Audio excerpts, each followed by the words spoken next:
Getting a job offer can be so easy if, first, you know what the interviewer are looking for, and second, you are able to nail all the questions one by one.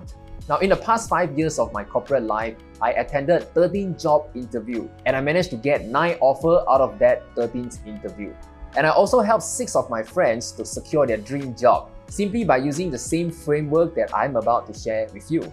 And in this video, I will be revealing the step-by-step process that is going to help you to be so incredibly good at job interview that it becomes impossible for you not to get the job offer. Now imagine this.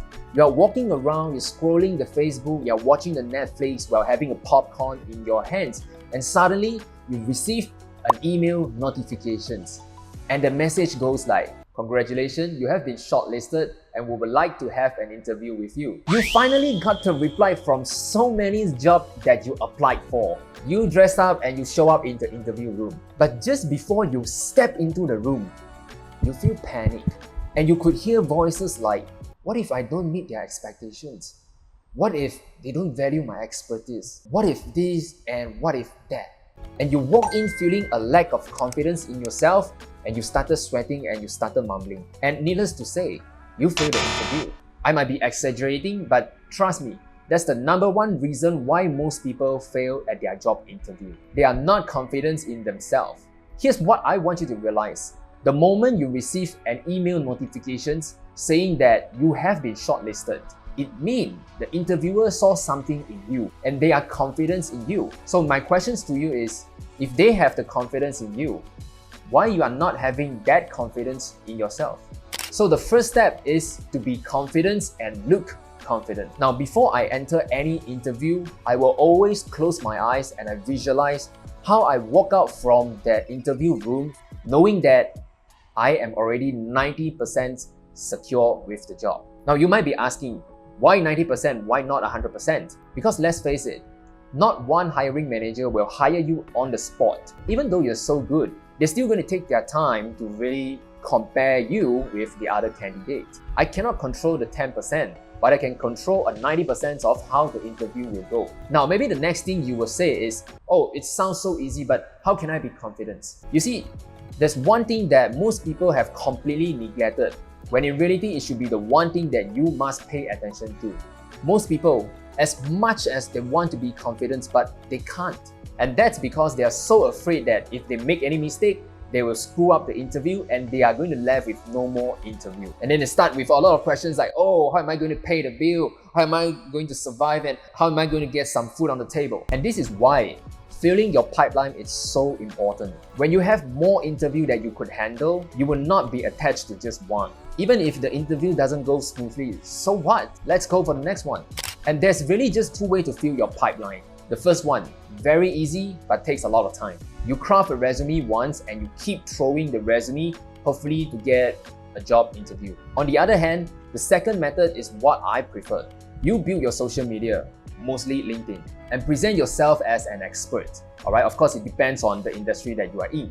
I know the work is going to be so much more compared to just crafting a resume. But the thing is, you don't have to go out there and keep throwing your resume and finger crossed, hopefully one of the interviewer notice you and send you an invitation for interview.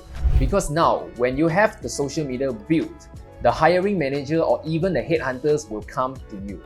And trust me, if you've done that correctly, you will get so many interviews that you could hardly fit into your calendar. The next key that I'm about to share with you is perhaps the most disregarded key of all of them, but it is also the one that drives the most results. Yes, it's true that you've got an interview and you show up confidently, but to really impress the interviewer or the hiring manager, you don't want to be just another candidate. You want to be different. And that comes down to the use of visual image. That is what differentiates me from the other candidates. And when it's done properly, it makes engaging with the hiring manager so much easier. What you have to do is simply prepare an introduction slide. Yes, you hear me correctly, an introduction slide. Now the slides doesn't have to be fancy. It just have to be consisting of 4 things. First, what you do outside of the working hours. Second, your work experience. Third, the photos. And fourth, a lot of photos. Because in this scenario, the photos are your best salesperson. They are the proof of what you have said and they are the proof of what you have done. All those photos give you the instant credibility and authority. Remember this, the goal of doing this introduction slide is just to leave an impression with the hiring manager. That's all we care. Because think about it, how many candidates will actually prepare an introduction slide? The next step is the one step that is by far the most important but often overlooked. You see, there are two types of interviewee. One of them got the interview, dressed up properly, step into the room and trying to be their authentic self when it comes to the interviewing questions. They got so caught up trying to be their authentic self that they forgot the fact that they need to consider what are the things that the hiring manager want to listen to. And they usually end up with, "We appreciate your time, but unfortunately, we have decided to go with the other potential candidate." And then there's another candidate who spend time script out their answers. They spend days, weeks, or even months scripting out the answer that the hiring manager is looking for. And they just practice it hard. And during the interview, their answer to all the questions are straight up banger. The hiring manager love it, and guess what? They got the job.